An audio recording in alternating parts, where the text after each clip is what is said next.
Luiz Gama e a Ordem Natural.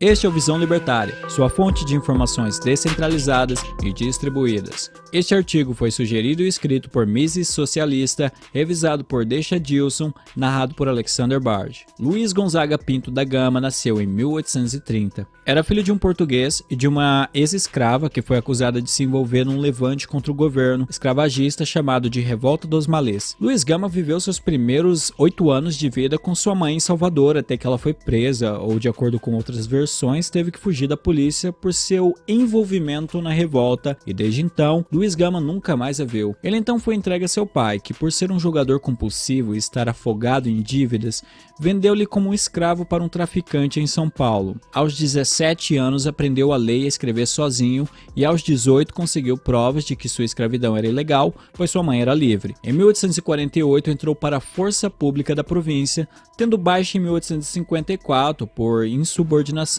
E em 1856 foi escrevente da Secretaria de Polícia. Nesse período, Luiz teve acesso à biblioteca do delegado. Tendo sido autodidata em direito, foi considerado o maior abolicionista do Brasil.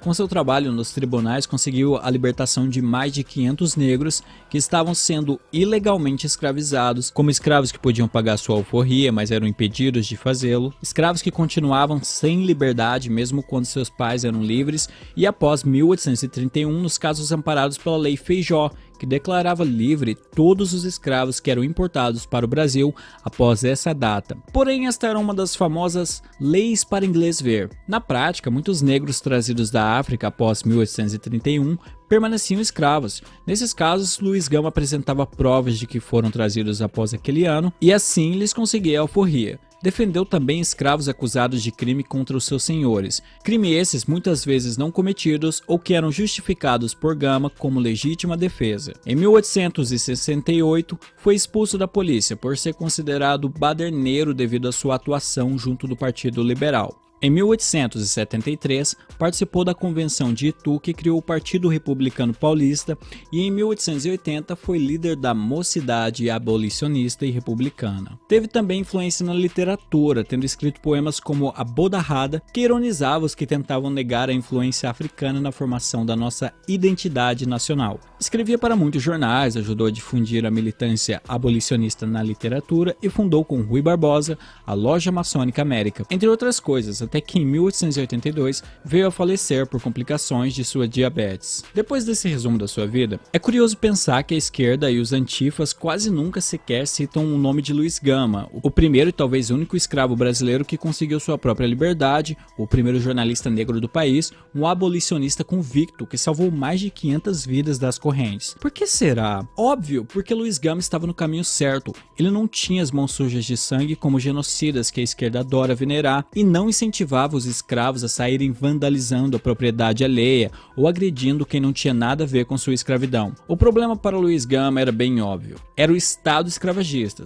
os burocratas escravagistas, as leis escravagistas, a cultura escravagista. E isso ele deixa claro quando cita sua célebre frase: "O escravo que mata o seu senhor, seja em que circunstância for, sempre mata em legítima defesa." Do ponto de vista libertário, a lei justnaturalista de propriedade privada é a única capaz de resolver conflitos de maneira mais eficaz e justa possível. Mas Gama se utilizou da própria Constituição positivista para combater a escravidão que era legalizada nessa mesma Constituição. A frase de Luiz Gama, há pouco referida, é uma frase que expressa perfeitamente o justnaturalismo. Escravidão é sempre errado, independente do tempo que ela acontece. Todo escravagista é um agressor por estar violando o direito de propriedade do corpo dos escravos. Portanto, qualquer ação que os escravos tomarem contra seus mestres é completamente legítima, desde uma ofensa e uma leve agressão física até um homicídio. A situação da escravidão no Brasil poderia ser resolvida simplesmente pelo ponto citado por Hans Hermann Hoppe em Democracia, o Deus que Falhou, por meio da ordem natural, do direito de propriedade privada e da livre associação. Se existe um lugar onde um povo não deseja associar-se com alguém de outra etnia, religião ou gênero, então tal vontade precisa ser respeitada. A relação interpessoal imposta à força apenas trará mais conflitos e mais guerras. Hans Hermann Hoppe alerta que a integração forçada, isto é, aquela estimulada por políticas públicas, intensifica conflitos. Por outro lado, respeito à propriedade privada e regras privadas fazem com que conflitos sejam minimizados e que as pessoas se organizem naturalmente conforme suas afinidades.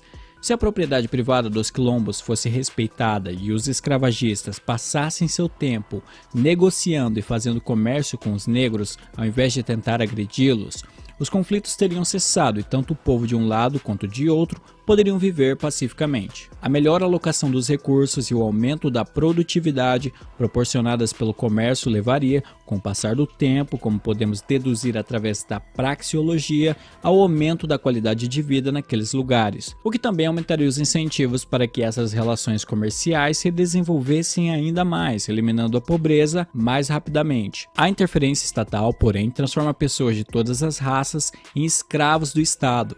A pior escravidão é aquela em que as correntes não podem ser vistas, pois essa tem mais chance de se perpetuar e menos chance de ser combatida. Obrigado por sua audiência. Se você gostou do vídeo, clique no ícone de curtir e compartilhe o vídeo nas suas redes sociais. Se você quer ser notificado de outros vídeos, inscreva-se no canal e clique no ícone da campainha. Até a próxima!